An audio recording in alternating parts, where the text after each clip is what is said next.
Bonjour les amis, soyez les bienvenus dans cette vidéo. Aujourd'hui, nous allons parler des structures d'itération.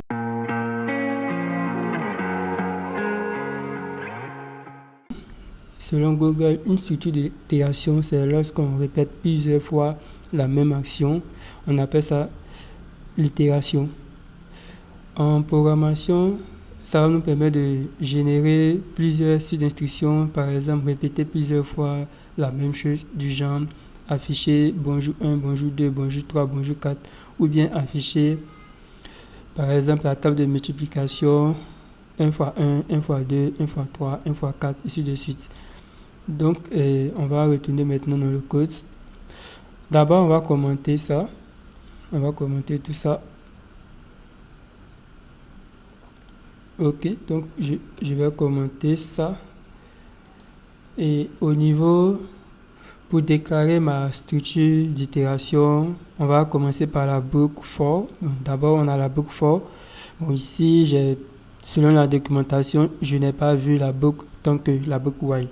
J'ai que vu la boucle for. Donc, déjà, pour implémenter la structure for, on va utiliser le mot-clé for. Ensuite, on aura une première variable d'itération. Donc, on va déclarer ça à 1. Donc, je vais l'appeler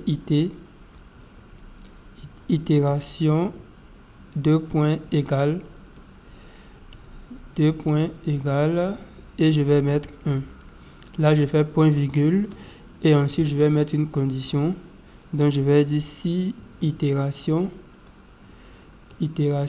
inférieure à 10.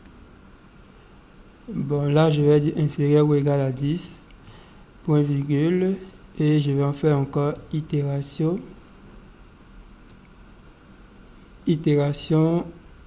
plus. Je pense que j'ai fait une erreur. Et ensuite, voilà. Maintenant, on va faire exprès d'afficher bonjour tout le monde, exprès. Et on va afficher juste la variable itération. Donc, je fais printf, ou bien je vais mettre println, tout simplement. Println, et là, je vais écrire bonjour, espace, itération. Ok, donc on va exécuter notre programme. Là, je fais go run hello.go.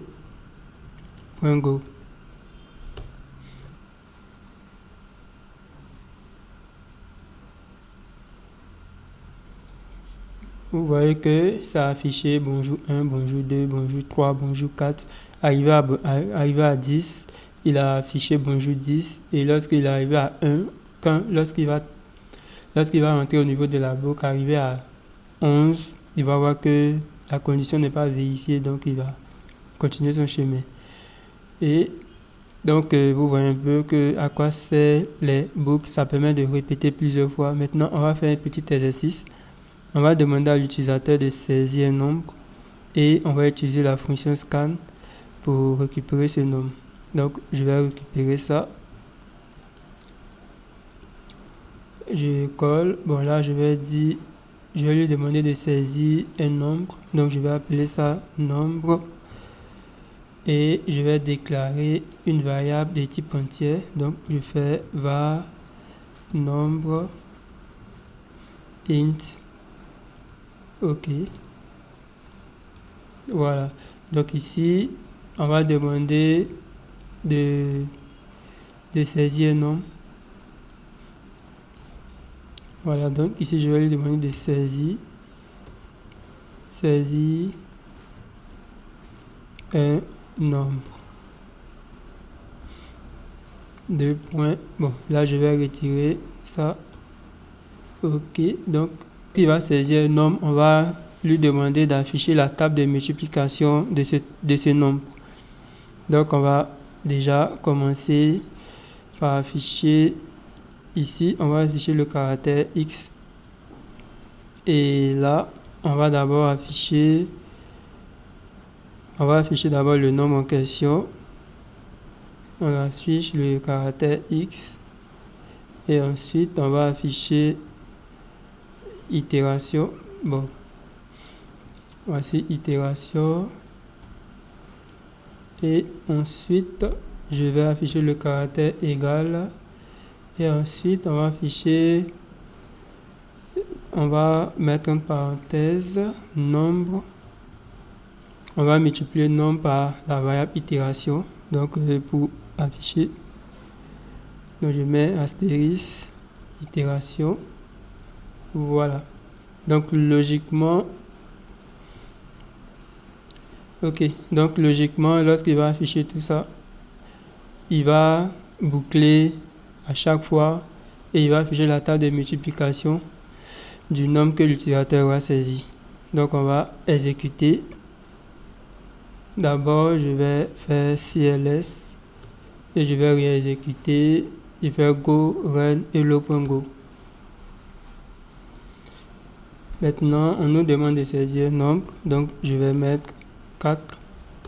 Lorsque je valide, on me dit 4 fois 1, 4, 4 fois 2, 8, 4 fois 3, 12, 4 fois 4, 16, 4 fois 5, 20, et ainsi de suite. Et ça arrive jusqu'à 4 fois 10, 40.